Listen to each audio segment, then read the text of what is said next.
Bonsoir à tous, bienvenue sur le plateau Equinox ce soir, votre décryptage quotidien de l'actualité de lundi à vendredi entre 19h et 21h.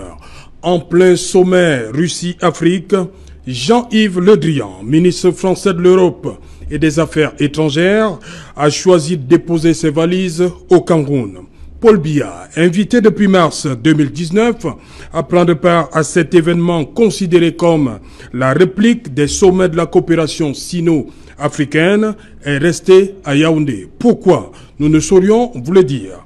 Toutefois, alors que s'ouvre à Sochi le premier sommet Russie-Afrique, Paul Biya a choisi de recevoir le patron du Quai d'Orsay. Au menu de l'entretien, les sujets sur la relance de la coopération économique entre Yaoundé et Paris, mais aussi le climat sociopolitique qui prévaut au Cameroun. Demain, le chef de la diplomatie française viendra à Douala, jour de clôture du sommet Russie-Afrique, pour l'inauguration, cette fois officielle, du deuxième pont sur le Vouri, ouvrage construit par une entreprise française sur financement de l'Agence française de développement. Tout à l'heure, à 20h, c'est la grande édition d'information qui vous sera présentée par Cédric Nouffelé. Et tout de suite après, ce sera le débrief du journal, le vrai. Et tout de suite, et maintenant, madame, monsieur, c'est le fait du jour.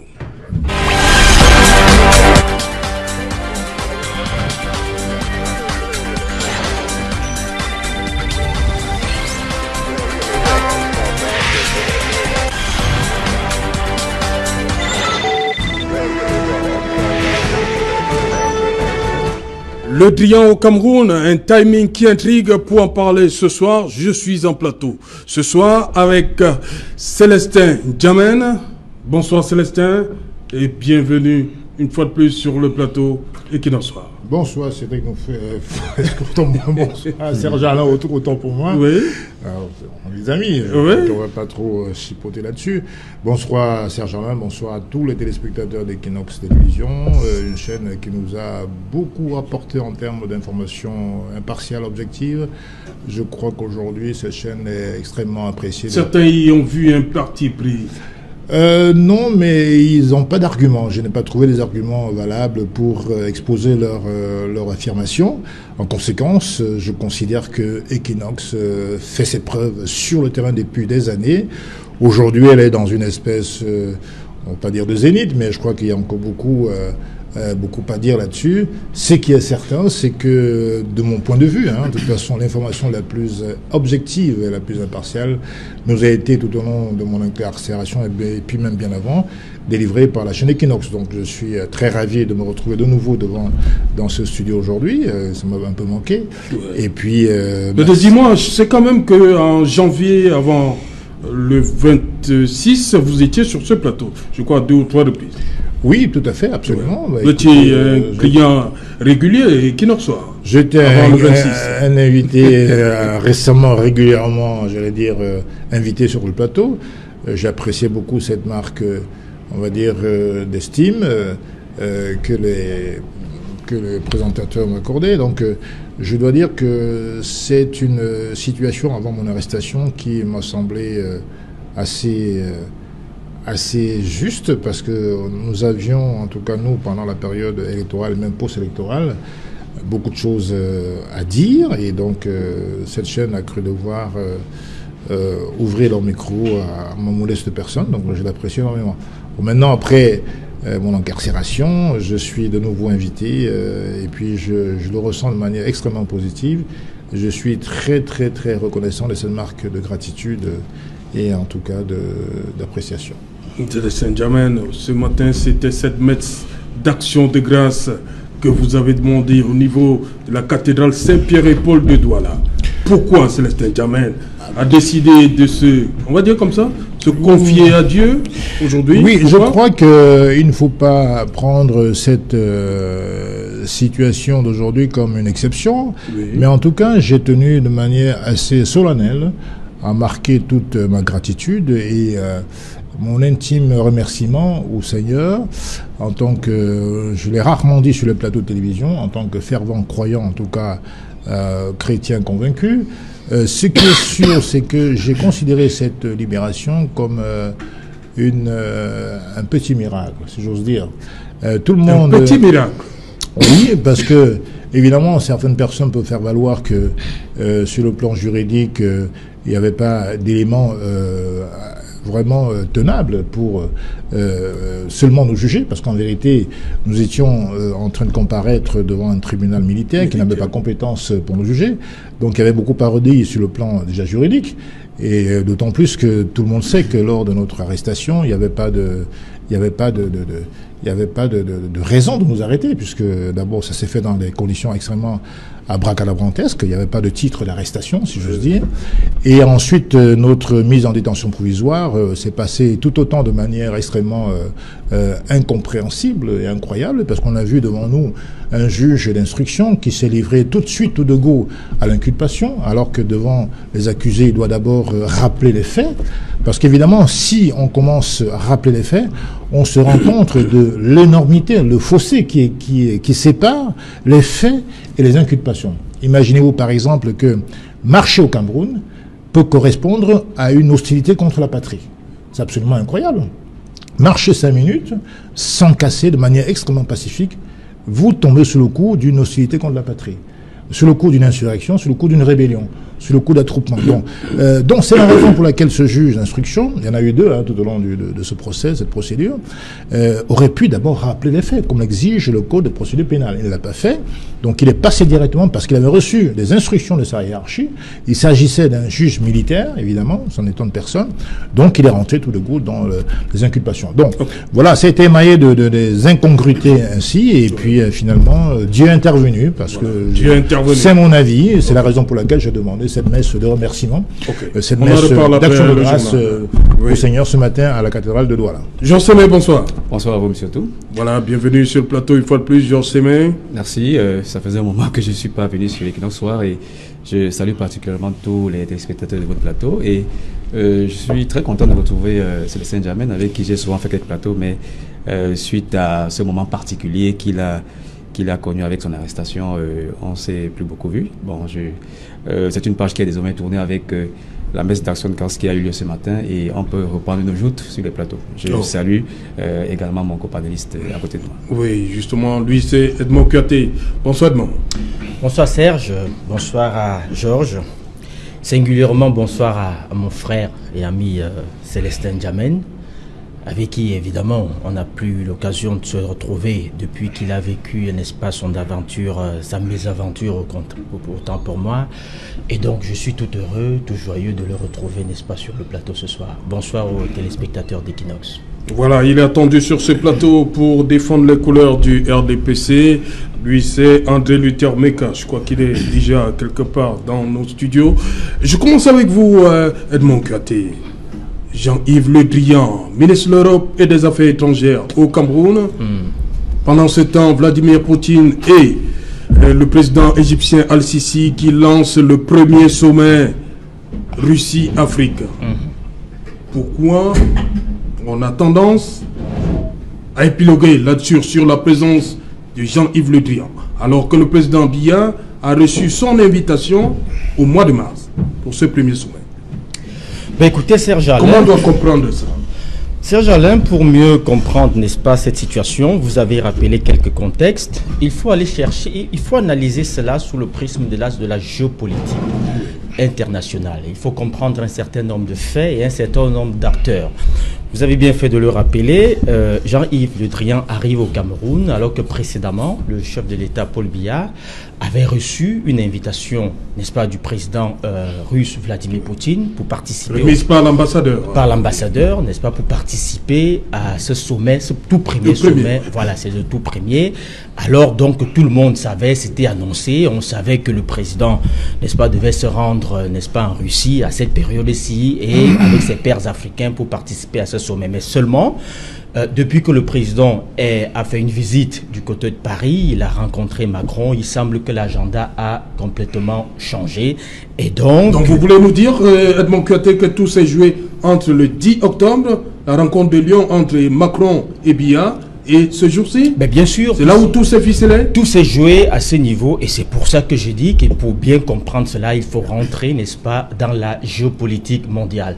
Il faut bien comprendre une chose, nous sommes dans un contexte assez compliqué où la France est en train de perdre son influence dans son précaré et la France s'est fait bousculer ces derniers temps depuis par l'empire du milieu, la Chine.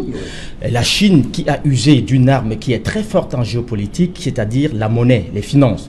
Vous savez, à un moment où les États africains commençaient à subir un peu le chantage des grandes institutions, des grands bailleurs de fonds européens, occidentaux, au moment où le FMI continuait à poser davantage de conditions, la Banque mondiale posait davantage de conditions et parfois des conditions un peu prohibitif, il faut le dire, pour accéder, n'est-ce pas, à la manne financière. La Chine, elle est venue et a commencé à donner des prêts sans condition, ce qui a amené beaucoup d'États africains à se rendre du côté de la Chine et ceci a amené, n'est-ce pas, la France, qui, il faut le dire, en matière financière, connaît aussi pas mal de soucis et donc ne pouvait pas faire le poids avec la Chine et donc, même dans son précaré, la France a commencé à perdre beaucoup d'influence et cette influence se traduit également dans la part, n'est-ce pas, dans la perte importante de parts de marché. Il faut savoir que dans le précaré français, le marché, la taille du gâteau en termes de marché pour la France était avant 100% et donc elle ne discutait avec personne.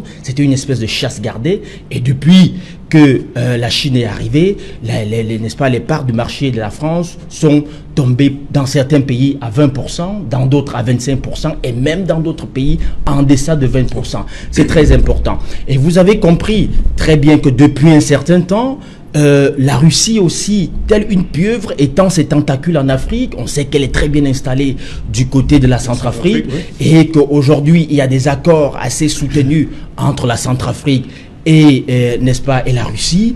Et il faut savoir que la Russie, cette fois-ci, vient au-delà de l'espace de l'outil monétaire, financière. La Russie vient avec une autre force qui est très importante dans la géopolitique, ça c'est la force militaire. Vous savez très bien que c'est avec, n'est-ce pas, cet argument que la Russie a pu, n'est-ce pas, je vais dire, dégager ou alors faire causer des soucis à la France au niveau de la Centrafrique. Okay. Et donc, la Russie étend ses tentacules peu à peu. Vous savez que aujourd'hui le Cameroun, c'est un hub en Afrique centrale. Et donc, en Afrique centrale, qui tient le Cameroun tient presque toute l'Afrique centrale.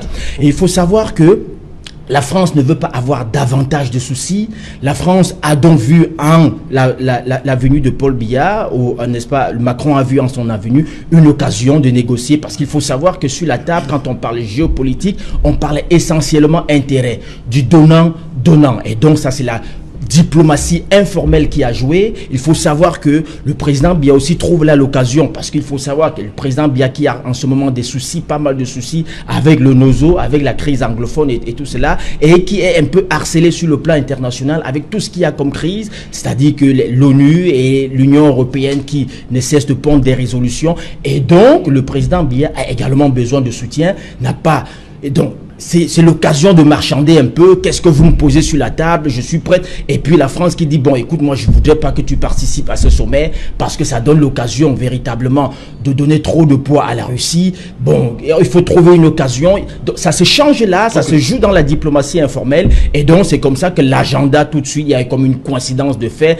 Jean-Yves Le Drian arrive avec une espèce de maquillage de diplomatie formelle. Il vient inaugurer le pont sur le Vouri. Il vient rencontrer, n'est-ce pas, un certain nombre d'acteurs politiques. C'est du maquillage officiel, mais officieusement, ça s'est joué avec des choses que vous et moi ne pouvons pas connaître. André Luther Meka, bonsoir.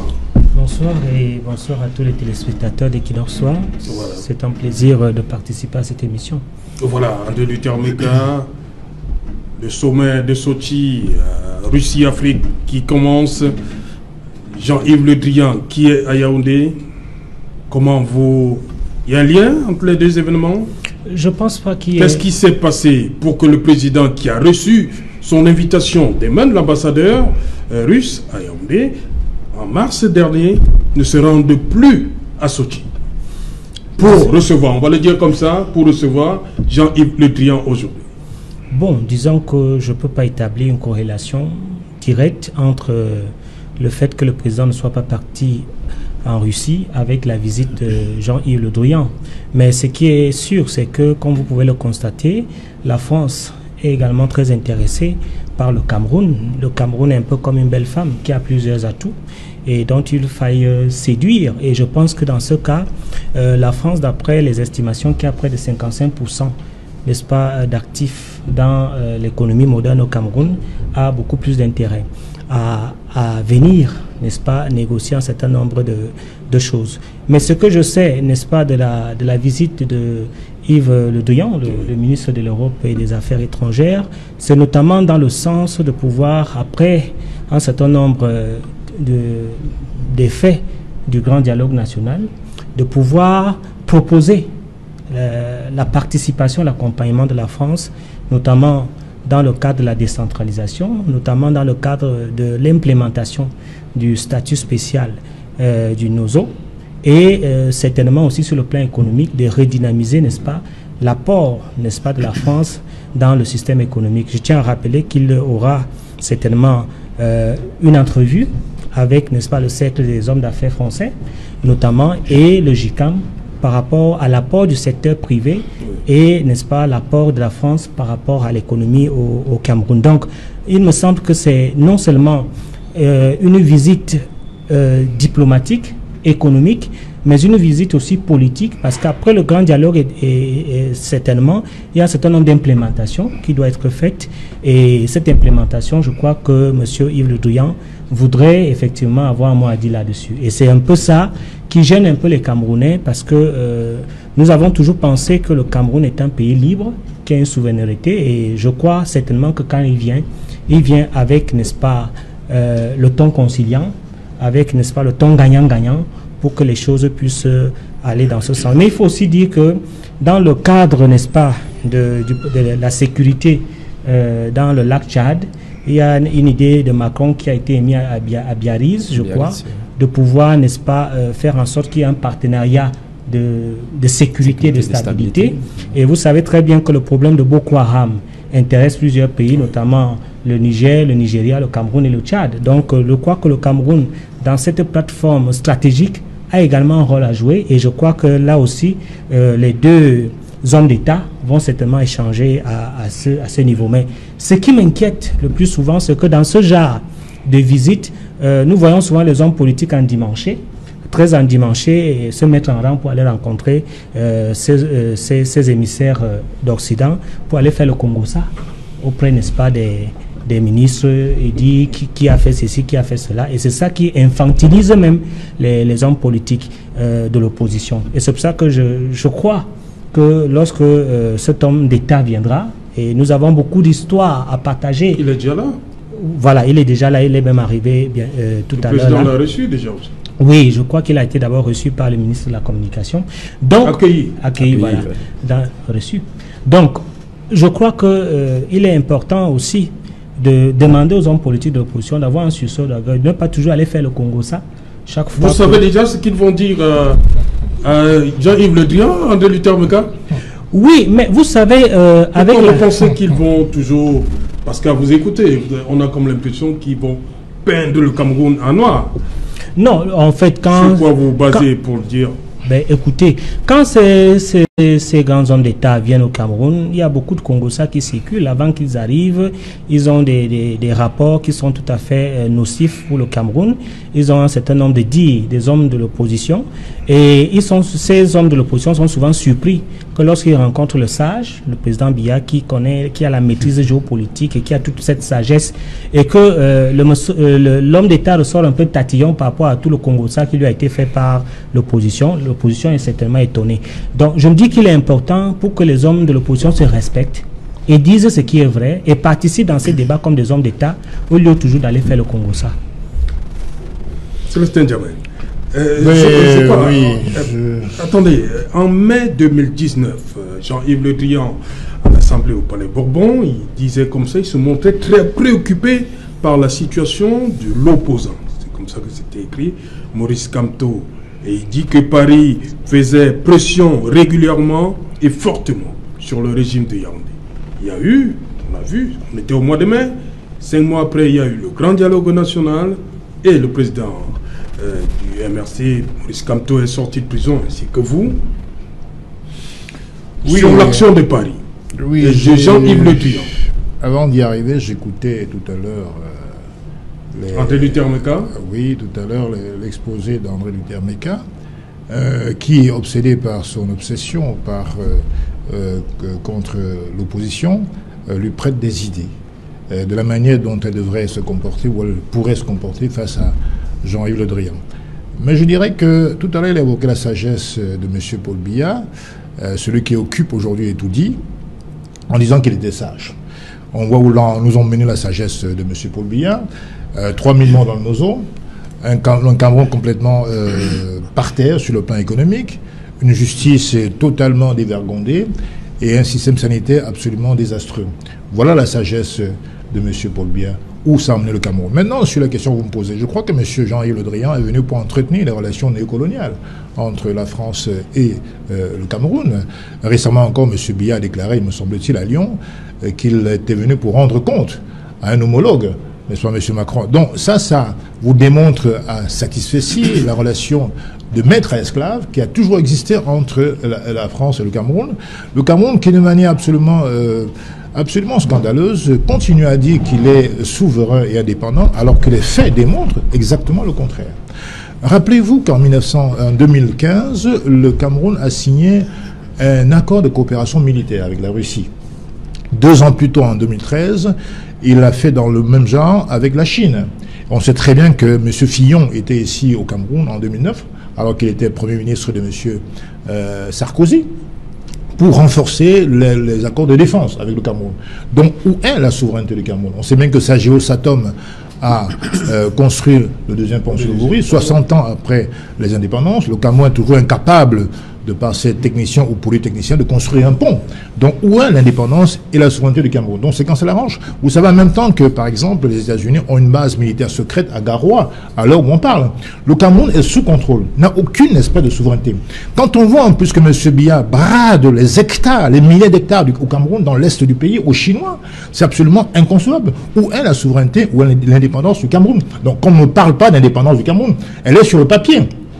Mais aujourd'hui, ce qui est important pour nous, c'est qu'il puisse y avoir, comment dirais-je, un changement fondamental dans le système de gouvernance. Ça ne peut venir que si, effectivement, M. Biya prend en compte, n'est-ce pas, les résultats de l'élection 2018 en s'attelant à convoquer les États généraux et non pas le dialogue, comme on l'a vu récemment, en convoquant des États généraux où on procédera naturellement à la passation de pouvoir, une transition pacifique de pouvoir au président véritablement élu. Alors maintenant, quand je reviens à ce qu'a dit M. Meka, je crois qu'il est tout à fait malsain de penser aujourd'hui un instant que M. Le Drian est venu, n'est-ce pas, dans le cadre strictement diplomatique. On sait très bien que c'est pas la première fois qu'un chef du département des relations extérieures français arrive au Cameroun. On se souvient que M. Laurent Fabius était ici en 2015, me semble-t-il, pour récupérer comme un colis, n'est-ce pas, M. Laurent Fournier, après que M. Biya ait fourgué 15 milliards aux ravisseurs, n'est-ce pas, parce que c'est un blanc, alors qu'il y avait des prises en otage camerounais qui croupissaient. Mais comme on est camerounais et noir, ça n'intéresse pas. Quand c'était la famille française Moulin Fournier, eh bien, il a fallu sortir 15 milliards pour donner aux ravisseurs. Ça a valu une descente de M. Fabius, qu'il a remercié à Mondovision. Hein, l'élève a bien travaillé, le maître était content. Aujourd'hui, on a la suite. M. Le Drian arrive au Cameroun et essaie de s'arroger la paternité, n'est-ce pas, de la décantation, n'est-ce pas, de la décrispation, entre guillemets, politique au Cameroun. Voilà l'objet de sa visite. Il veut montrer que la France est le maître. Le maître vient parler à l'esclave. Parce qu'il faut éviter la commentaire superficielle. Le vrai fond du problème, c'est que la France n'a pas envie de perdre la face devant ce gigantesque enjeu qui est constitué entre la Chine, la Russie, les États-Unis et la France. Elle veut se présenter comme le partenaire historique le plus indiqué pour conserver la mainmise sur le Cameroun. Voilà l'enjeu principal. Il n'y a rien d'autre derrière. Ce que nous voulons, c'est que le Cameroun devienne un pays véritablement souverain et indépendant, qui va négocier et parler d'égal à égal avec toutes les nations du monde que nous respectons. Aujourd'hui, ce n'est absolument pas le cas. Le Cameroun se couche. Je tiens à rappeler que ce n'est pas la première fois que M. Biya fait allégeance à la France. En 91, sur le perron de l'Élysée, il dit qu'il est le meilleur élève de M. François Mitterrand. Donc, quasiment 29 ans après, il dit exactement à M. Macron qu'il est venu lui rendre compte. Vous voyez, un chef d'État qui dit à son homologue qu'il est venu lui rendre compte. Ça veut simplement dire qu'aujourd'hui, on n'a aucune espèce de souveraineté, sauf quand ça arrange le gouvernement. Ok. Jean Sémé, justement, ce sommet Russie-Afrique qui a démarré, Jean-Yves Le Drian qui est au Cameroun, que cache la visite de Jean-Yves Le Drian? Bien, d'abord, je crois qu'on ne pourrait pas faire un lien direct entre le sommet russo-africain qui se tient à Souchi et la visite de Jean-Yves que le président ait décliné d'abord cette invitation? Le Cameroun est bel et bien représenté en Russie, je crois. Donc si le président de la République n'y est pas personnellement, je pense que ça s'est réglé sur le plan protocolaire et diplomatique. Donc je ne vois pas un lien entre l'événement qui se tient en Russie et la visite de Jean-Yves Le Drian. D'abord parce que sur le plan protocolaire, c'est deux événements complètement différents. Un ministre français qui vient rendre visite à un président africain et un président russe qui reçoit toute une armada de présidents africains. Donc sur le plan protocolaire même déjà, je crois qu'il y a une différence. Mais également sur les questions d'intérêt. Il y a un calendrier diplomatique ou alors un calendrier bilatéral entre la France et le Cameroun. Mais de l'autre côté, je pense que la rencontre qui se déroule entre le président russe et les États africains, c'est vrai que ça donne l'impression que c'est un bipartisme, mais il s'agit quand même des questions multilatérales qui seront... Pour Edmond Kouyaté, il pense que tout s'est joué à partir du 10 octobre. Non, je ne pense pas du tout.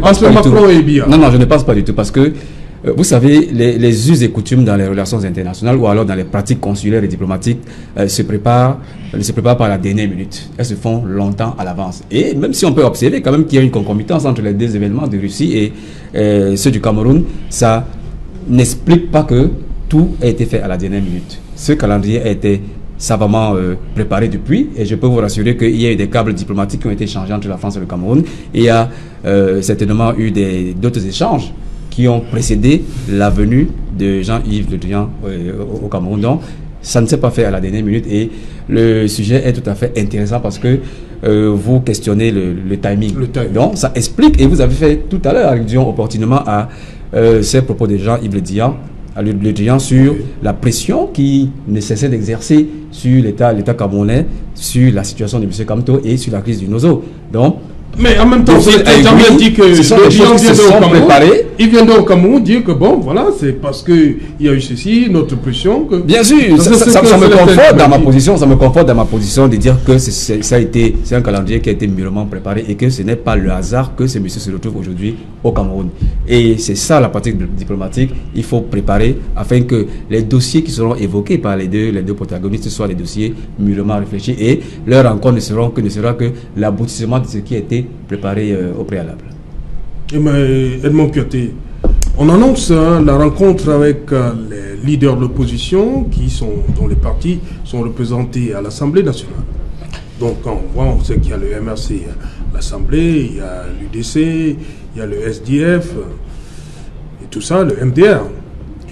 C'est un peu le format habituel, c'est-à-dire que lorsqu'un homme d'État français arrive dans un pays africain, il ne se limite pas seulement à des rencontres au sommet avec le chef de l'État, il fait en sorte également de rencontrer, n'est-ce pas, un certain nombre d'acteurs politiques importants, ceux qui marquent la scène politique. C'est un peu le format habituel, ça on est habitué.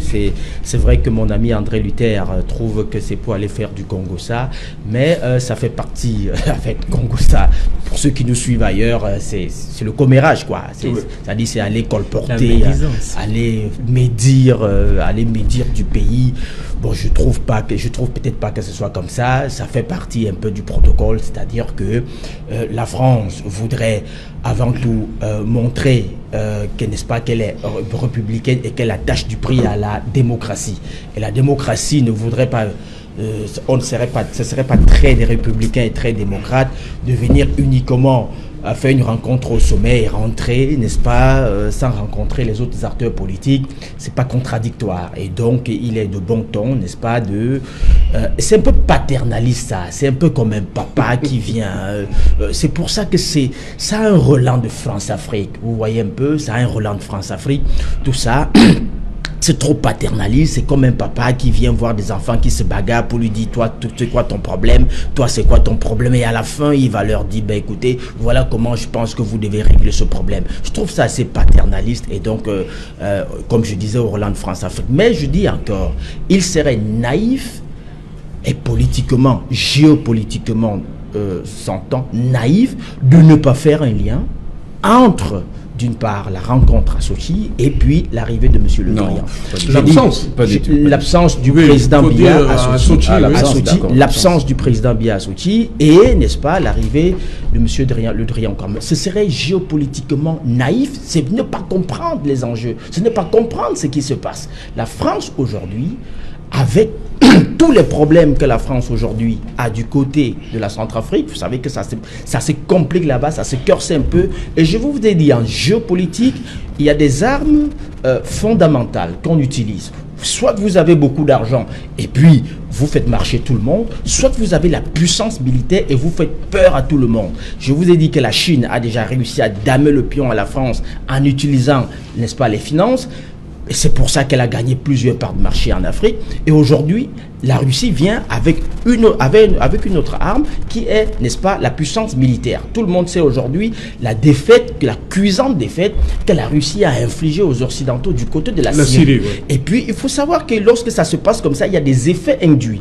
On commence à interroger, n'est-ce pas, la responsabilité des uns et des autres, n'est-ce pas, dans la merde qui s'est passée du côté de la Syrie. Et donc, vous avez vu l'attitude, par exemple, d'un homme comme Trump qui dit, moi, je vais retirer mes hommes, restez vous démerder un peu du côté de la Syrie. Donc, c'est un peu très compliqué. Et puis, lorsqu'on demande à la France, dans le concert, n'est-ce pas, des grandes nations, quand on pose la question à la France, qu'est-ce que tu déposes encore sur la table aujourd'hui? Parce que c'est comme ça que ça se négocie. Parce que la seule chose que la France déposait jusqu'à une certaine période sur la table, c'était ses colonies. C'est-à-dire, je contrôle l'Afrique. Si vous voulez arriver en Afrique, si vous voulez, n'est-ce pas, mettre pied en Afrique, moi je suis, n'est-ce pas, l'étrier par lequel il faut passer. C'était un peu comme ça. Mais ça baisse. Et aujourd'hui, tout le monde rappelle à la France qu'écoute, la Chine t'a presque bousculé de l'Afrique et l'Afrique n'a pas besoin, la France n'a pas aujourd'hui envie que la Russie vienne faire pareil en utilisant l'arme, n'est-ce pas, militaire. Vous avez rappelé que le président Biya a signé, n'est-ce pas, une coopération militaire avec, n'est-ce pas, Vladimir Poutine, avec la Russie. Et donc, normalement, le président Biya devait être à ce premier sommet. Et je vous ai dit qu'aujourd'hui en Afrique centrale, qu'on le veuille ou non, le Cameroun, bon an, mal an, est un peu la mastodonte, n'est-ce pas, en Afrique centrale. C'est lui qui fait le poids. Donc si vous avez le oui du président Biya en Afrique centrale, vous avez le oui de toute l'Afrique centrale. Si vous avez son nom dans des questions géopolitiques en Afrique centrale, vous avez son nom. Vous avez le nom presque de l'Afrique. Donc ça ne peut pas se jouer sans lui en Afrique centrale aujourd'hui. Et donc, n'est-ce pas, en bousculant l'agenda du président Biya pour faire en sorte qu'il reçoive le Drian, vous pouvez me dire quel était l'impératif sur le plan diplomatique, sur le plan économique, sur le plan militaire, quel était l'impératif que le Drian arriva, n'est-ce pas, au Cameroun aujourd'hui, à l'heure où il était confirmé, son arrivée était confirmée en Russie. Quel est l'impératif diplomatique? Quel est l'impératif militaire? Quel est l'impératif économique? Il n'y en a pas. Et donc, il faut comprendre que ça s'est joué après à son arrivée à Lyon. Et puis, vous avez vu d'ailleurs que lorsqu'il se faisait recevoir par Macron, lors de sa rencontre avec Macron, le Drian était juste à côté. Vous l'avez constaté. Et donc, même après que M. Macron se soit glissé, il est resté causé encore un peu longtemps avec Yves Le Drian. Et donc, ça s'est joué à ce niveau. Et donc, l'arrivée de M. Le Drian, que vous le vouliez ou non, géopolitiquement, c'était pour n'est-ce pas, justifier l'absence officielle du président Biya du côté de Sochi. C'est pas vrai. Et j'en sais, mais... Non, je crois que M. Kouyaté se trompe un tout petit peu des terrains sur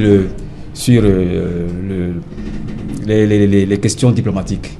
Tout à l'heure, je faisais la différence entre la visite d'un ministre qui vient rencontrer un président de la République, qui est à un certain niveau de relations diplomatiques, et un président de la République, je parle de Poutine, qui va rencontrer un groupe de présidents de la République. Ça n'a pas la même valeur diplomatique. Et Serge Alain l'a bien rappelé tout à l'heure, l'invitation avait été adressée au président Biya depuis mars. Donc, je ne pense pas que ces choses se sont faites à la dernière minute. Si vous avez appris un peu les relations internationales, rien ne se fait au hasard. Et il y a eu une chronologie des faits qui me conforte dans la thèse que ça a été minutieusement préparé. Et M. Jean-Yves Le Drian a fait moult sorties pour dire qu'il suivait attentivement la situation au Cameroun. Tu veux bien? La situation post-électorale et la crise au nord-ouest. Et les faits aujourd'hui nous donnent raison de ce que M. Jean-Yves Le Drian n'a pas très rapidement emballé ses effets pour venir voir le président. C'est minutieusement préparé. Et lorsque vous dites que son agenda qui vient effectuer au Cameroun n'a pas de commune mesure avec ce qui se passe en Russie, vous avez totalement faux. Parce que nous, au Cameroun aujourd'hui, nous avons besoin des partenaires qui soient bilatéraux ou multilatéraux pour résoudre nos problèmes.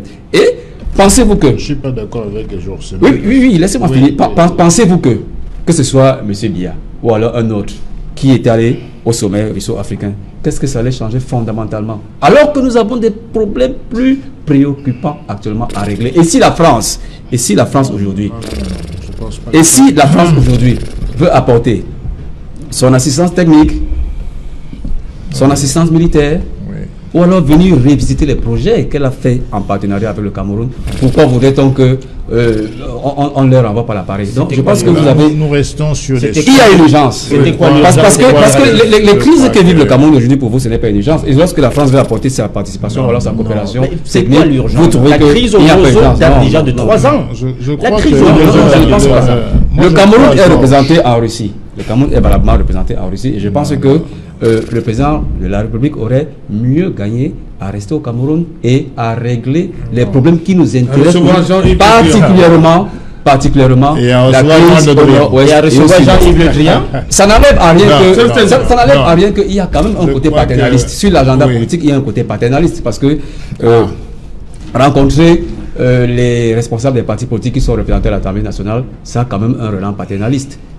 Non, je suis parfaitement d'accord avec vous, mais je crois quand même qu'il y a des dossiers bilatéraux très importants qui nécessitent que monsieur Biya reçoive Jean-Yves Le Drian en dehors de ce qu'il y a un sommet russo-africain qui se tient à Tunis.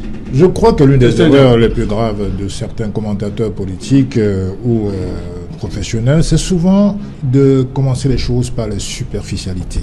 En vérité, quand on parle des relations franco-africaines, parce que Edmond l'a bien relevé, il s'agit de continuation des relations france-africaines. Parce qu'en vérité, personne n'imagine un sommet de la francophonie où Biya s'absenterait pour recevoir un ministre russe des Affaires étrangères. Inverser la situation. Il est clair qu'aujourd'hui, la zone d'influence du Cameroun et de la France, c'est l'Afrique centrale. Et en particulier, l'un des pays phares du Golfe de Guinée, qui est le Cameroun. Donc aujourd'hui, M. Biya estime que l'axe Russie-Cameroun est beaucoup moins important que l'axe France-Cameroun, d'où s'y tient son pouvoir. Parce qu'en vérité, il reste convaincu que s'il est encore là aujourd'hui, c'est parce que la France veut bien qu'il soit là aujourd'hui. C'est pour ça qu'il est prêt à sacrifier, n'est-ce pas, la mission en Russie en envoyant un second couteau, plutôt que d'aller, n'est-ce pas, plutôt que de recevoir M. Le Drian. Voilà la vraie question aujourd'hui. Est-ce qu'il allait aller discuter des questions de la crise anglophone en Russie? Non. Alors nous avons besoin de solutions. Tu as dit qu'il était invité depuis le mois de mars 2019. Donc en fait, il devait donner la priorité à M. Poutine plutôt qu'à M. Le Drian. M. Le Drian, et j'irai même plus loin qu'Edmond Curti quand il dit qu'il y a une relation de paternalisme. C'est même pire que ça. Le pire chez un État, c'est l'état d'allégeance à un autre État. Il y a une soumission volontaire du Cameroun à la France depuis très longtemps. C'est ça le vrai problème. Est-ce que quand un ministre, si M. Mbela va à Paris, qui sera reçu par qui? Même pas par un préfet. Il faut le dire, il ne sera même pas reçu par un préfet. Alors, M. Le Drian, même pas par un commissaire de police. M. Le Drian vient. Non, quand même. Même pas par un policier. Disons un commissaire de police, bon, pour être un peu gentil. Mais en vérité, ce qui est sûr, c'est qu'il y a pire que ça. La mentalité d'esclave que nous avons continue à faire croire que M. Le Drian. Vous voyez toujours la question. Pourquoi vous voyez toujours la question? C'est la question de fond. Il y a une relation France-africaine. C'est clair. Quand vous dites que le président Paul Biya a libéré les leaders Monsieur Meka, sous la pression, sous quelle pression? Aujourd'hui, vous qui êtes bien panafricaniste, un ministre français des relations extérieures arrive au Cameroun. Ce n'est pas un événement. Il est reçu par le chef de l'État. Est-ce que M. Mbela sera un jour reçu par M. Macron? Citez-moi un seul. Dès lors qu'il est émissaire, représentant du chef de l'État en France, citez-moi dans l'histoire du Cameroun un seul ministre des relations extérieures du Cameroun qui a été reçu par un président français. Ça n'existe pas. Je reviens à vous. Bonsoir Cédric Noufélé. Dans un instant, le 20h. Au menu ce soir, Cédric Noufélé.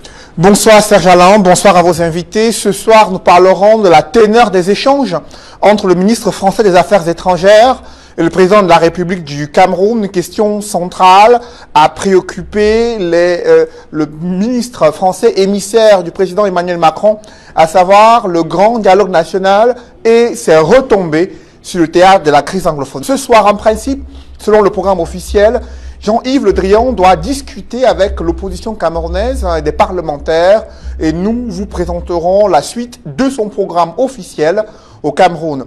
Nous reviendrons sur une infrastructure réalisée avec des fonds venant de l'Agence française de développement et également une entreprise française.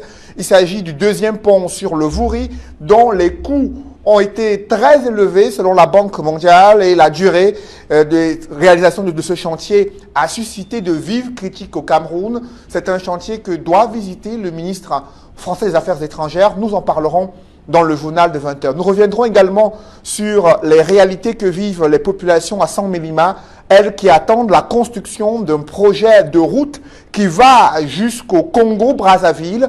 Jusqu'ici, ce projet n'a pas vraiment pris corps. Quelques kilomètres de bitume ont été observés. Le reste du tronçon reste impraticable. Vous verrez le calvaire des populations dans le journal de 20h. C'est Alain. Voilà, madame, monsieur, fin de cette première partie Equinox Soir. On se retrouve après le journal de 20h pour Equinox Soir, deuxième partie, le temps du débrief. Madame, monsieur, tout de suite, le 20h de Cédric Noufélé. Sur le volet. Madame, monsieur, c'est dans l'essentiel Equinox Soir, deuxième partie. Bonsoir à vous, Cédric. Bonne soirée à vous, Serge Alain. Rendez-vous lundi, 20h. Rendez-vous lundi, 20h. Madame, monsieur, dans un instant, la suite. Equinox Soir.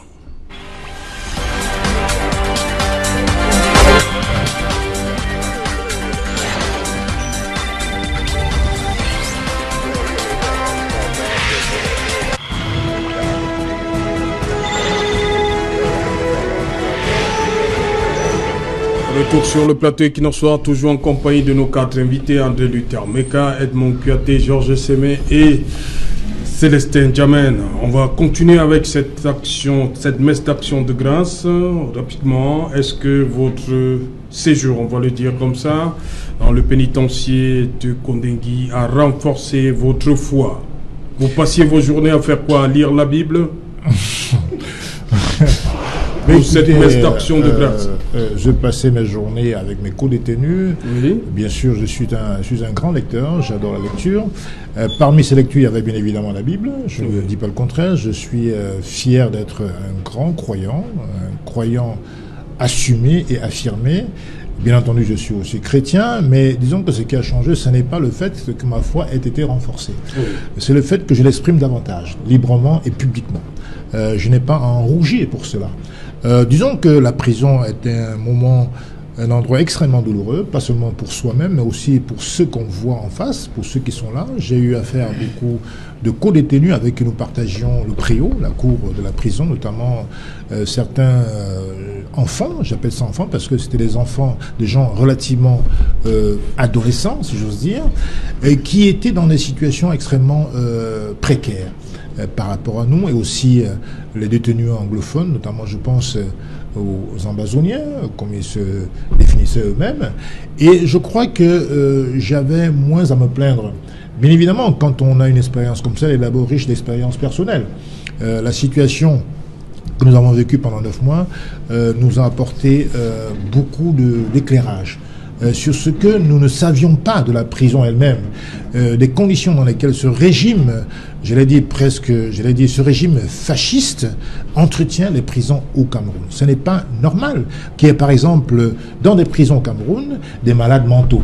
Alors que le code de procédure pénale prévoit que quand les gens sont atteints de maladies mentales, ils doivent être extraits et mis dans des centres spécialisés. Il y a des gens qui peuvent faire semblant aussi. Hein, non. Il y a des mots. Permettez.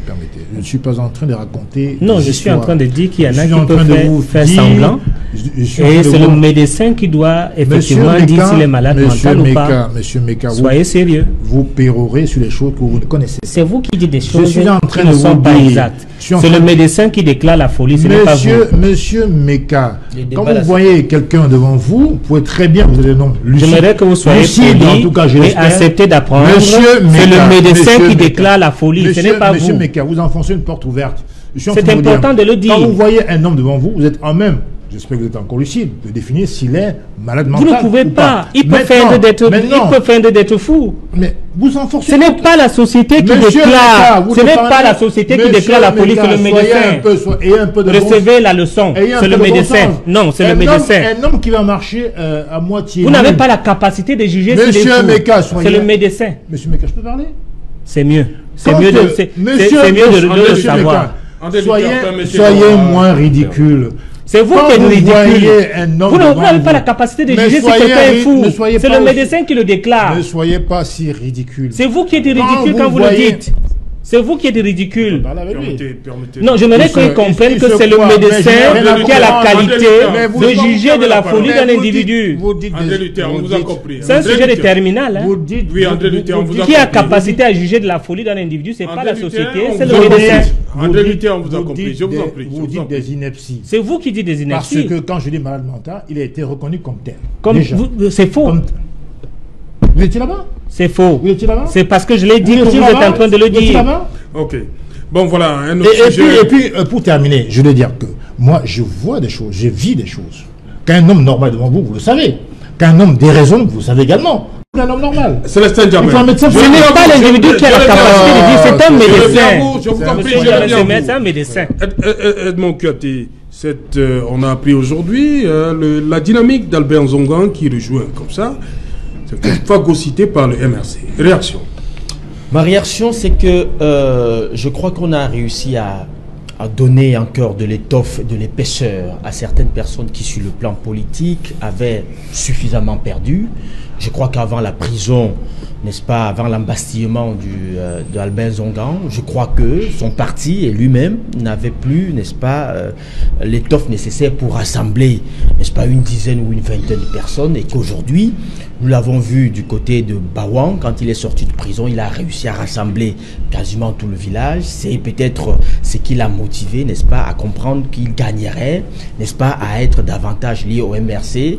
Et je crois qu'il a annoncé, n'est-ce pas, sa candidature lors des prochaines élections locales. Et donc, je crois que son embastillement a contribué à lui donner encore beaucoup d'épaisseur politique. Et aujourd'hui, c'est grâce, n'est-ce pas, à son rapprochement avec le MRC.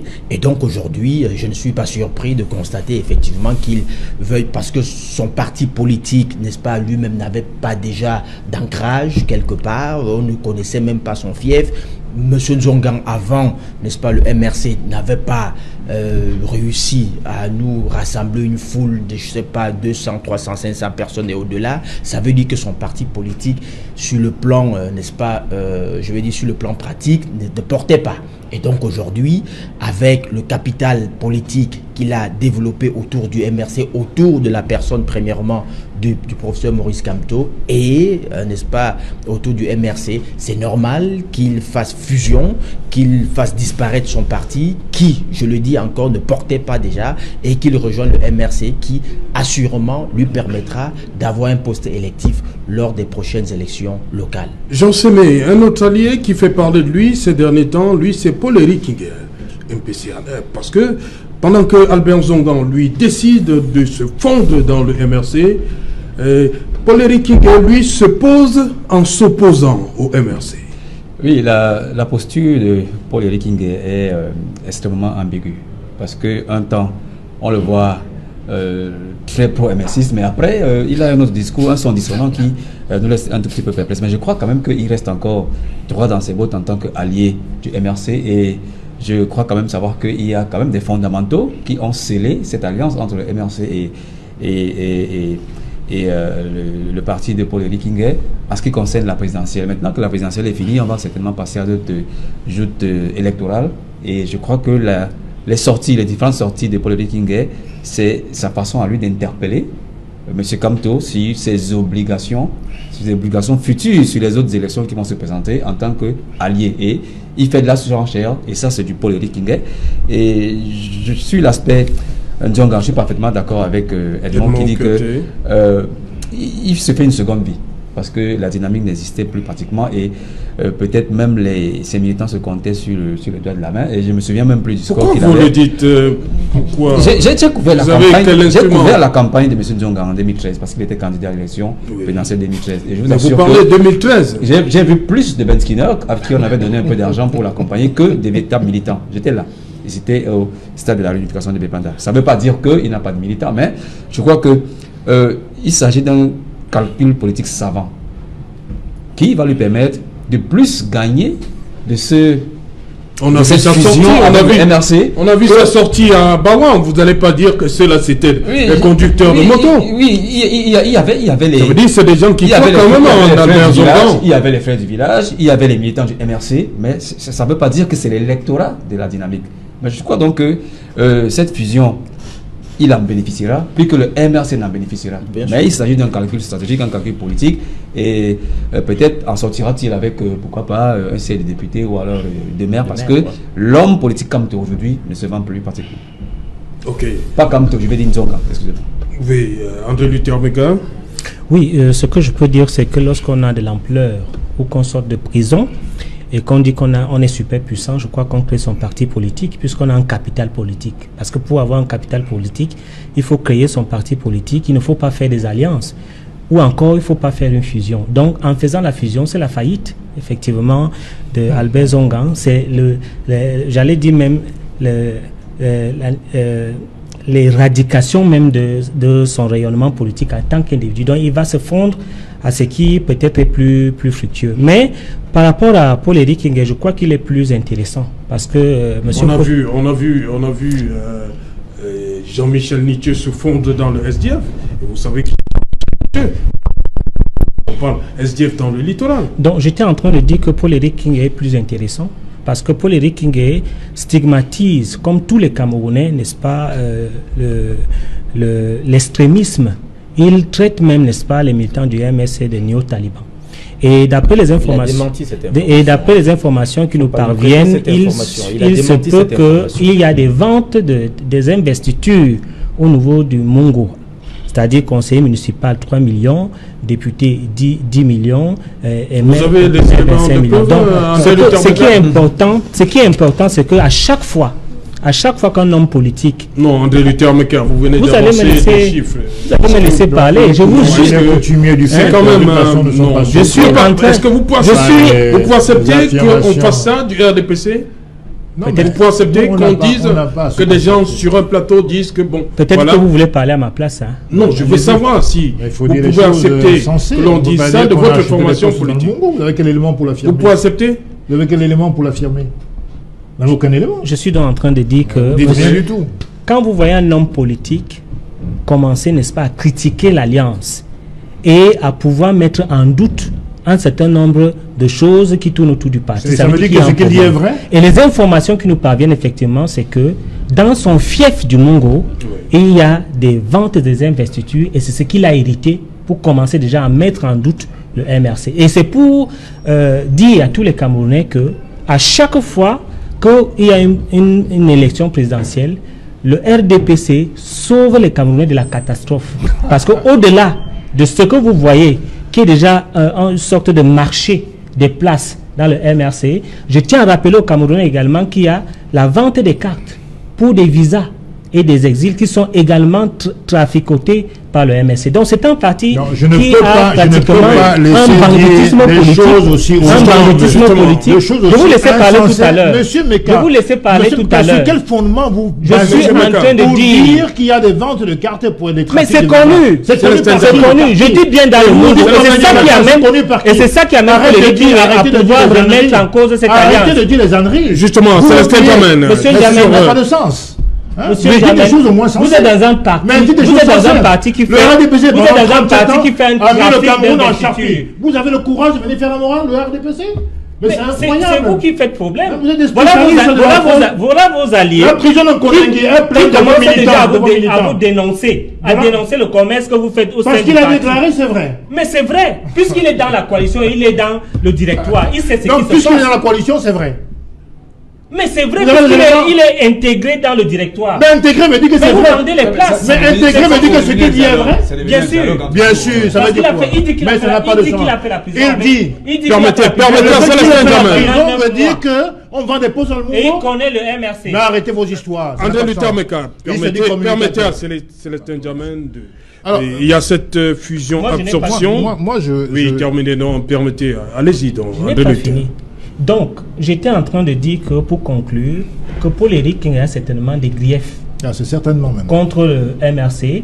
Et ces griefs partent du fait qu'on veut embastiller son champ électoral, son fief, par la vente des investitures. Et c'est ce qui crée cette dissension entre M. Paul-Éric Kingué et le MRC. Et il faut que les Camerounais le sachent, que quand vous vous engagez dans un parti, il faut savoir quels sont les soubassements de ce parti. Et c'est pour ça que je dis toujours aux Camerounais qu'il faut toujours connaître un parti en profondeur avant, n'est-ce pas, de vous y mettre. Et voilà les conséquences qui arrivent avec M. Paul-Éric. Ok, qui va certainement faire d'autres révélations. Célestin Diamène, qu'est-ce qu'il en connaissons- est exactement? nous Déjà connaissons- sur l'absorption fusion, la dynamique dans le MRC, ensuite cette sortie très controversée de Paul-Éric Kingué. D'abord, je crois que M. Zongan, c'est un choix qui est souverain. Il a le droit de prendre la décision de dissoudre son parti et de le fusionner avec le parti qu'il souhaite. En l'occurrence, c'est le cas avec le MRC. Donc, je n'ai pas à commenter sa décision. Oui. Tout chef de parti a le droit, pour les raisons qui lui sont propres, ou pour les raisons stratégiques, je n'en sais trop rien, de dissoudre son parti pour se fusionner avec l'autre parti. Il n'y a rien d'anormal à cela. Donc maintenant, livrez-vous à des commentaires si vous voulez, ça vous engage. Maintenant, ce que je veux dire, c'est que pour le cas Paul-Éric Kingué, le Mungo, il y a des militants, il y a des structures MRC dans le Mungo.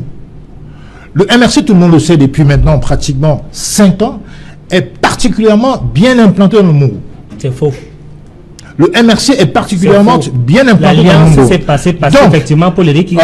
mais monsieur Faut Meka, pas mentir. arrêtez de perdre votre bon sens en permanence. Quand même. C'est vous qui dites Moi, des- je des m'inquiète sur contre-vérités. votre état de santé intellectuelle. Bon, ce que je veux dire, André c'est que Luther, mais Vous permettez. êtes sûr le que vous êtes MRC, sûr que vous le êtes- MRC, André Luther, je arrêtez de vous en pérorer prie. comme un roquet. C'est vous qui pérorez. Arrêtez de Aujourd'hui, pérorer vous comme êtes un en train de roquet. démontrer que Mais Paul-Éric Kingué n'a pas André de Luther, je André suis Luther, en André train de Luther. dire. Permettez à Mais c'est Célestin. très malsain. Je suis en train de André Luther, dire. permettez à Célestin Je suis Diamène de malsain parler comme aussi. hein. partenaire. Arrêtez de vous agiter, vous êtes dans la panique comme votre Vous parti. êtes partenaire On du connaît les Paul-Éric Kingué. soubassements. Vous voulez démontrer Mais qu'il n'a pas arrêtez de de vous fief. agiter. Hein? L'agitation n'est pas le signe de bonne santé, hein, quand même. Arrêtez de prendre des Camerounais pour des... En tout cas, il prendra acte. Alors, de ce je que suis vous en dites. train de vous dire que le Mungo est un département où le MRC est particulièrement bien implanté. Plus que Paul-Éric Et Kingué. si le directoire Plus que pour les décide d'aller aux élections, ce à quoi je crois, évidemment, nous aurons des candidats dans tout le Mungo. Bien évidemment, il a été à un moment donné l'alliance alliée du MRC, parce qu'en vérité, que veut dire alliance? L'alliance, c'est en fonction d'une échéance électorale. La campagne 2018 est terminée. On peut bien sûr vouloir ou non renouveler l'alliance. Il n'y a pas d'alliance permanente. Le MRC aura des candidats dans tout le monde et on gagnera. Bien entendu, par une espèce d'élégance républicaine ou partisane, ou on va dire des alliés, on peut éventuellement ne pas avoir de candidat à Pédia, puisqu'il en est l'ancien maire. Donc c'est une question d'élégance, on va dire, politique. Mais le Mungo, il est inconcevable qu'on pense un instant que le MRC n'aura pas de candidat s'il y a élection dans le Mungo. Ça n'a tout simplement pas de sens. Nous aurons des candidats, et non seulement nous aurons, mais nous gagnerons. Parce qu'aujourd'hui, le MRC est le seul parti au Cameroun, je parle sur les faits des statistiques depuis les dernières élections présidentielles, qui soit en termes de résultats, en termes de statistiques, en termes de militants, en termes d'adhésion, implanté dans tout le Cameroun, et en particulier dans le littoral. Nous avons gagné, dans le littoral. Donnez-moi le parti, en dehors du parti, donnez-moi un seul parti, en dehors de ce parti administratif qu'on appelle le RDPC, qui soit aussi bien implanté dans le Mungo que le MRC. Donnez-moi un seul parti. Je vous mets au défi. En dehors de l'administration qui s'appelle... Donnez-moi un seul... Donnez-moi... Dans le Mungo comme ailleurs. Je mets à côté Georges Sémé, le RDPC. qui est l'administration. Ce n'est pas un parti politique, c'est l'administration. Parce que tout le monde, jusqu'au sous-préfet, sont RDPC, c'est l'administration. Donnez-moi en dehors de ce cas. Vous avez la liste donnez-moi en dehors. Donnez-moi, je dis ce qui est vérifiable, monsieur Lutemeka. Vous pouvez donnez-moi en dehors du RDPC, parti administratif, un parti au Cameroun qui soit aussi bien implanté dans le Mungo. Mais vous n'avez pas d'élus dans le Mungo. Pardon? Vous avez des élus, le MRC a des élus dans le Mungo. Le MRC était aux élections en 2013, vous comprenez? Et vous savez ce qui s'est passé un an après. Je vous pose une question. Attendez. Le MRC a les élus dans le Mungo. Écoutez, nous avons participé à 2 élections depuis notre création. On est l'un des partis les plus jeunes du Cameroun. Non. Mais le plus. C'est la jeunesse. Vous savez que vous êtes mais non, c'est des faits, c'est des faits. Par quelle alchimie? Mais bien entendu. Donc, c'est pour dire qu'aujourd'hui, l'alliance ne peut être permanente. Nous aurons des candidats dans le Mungo, dans tout le Mungo, s'il le faut.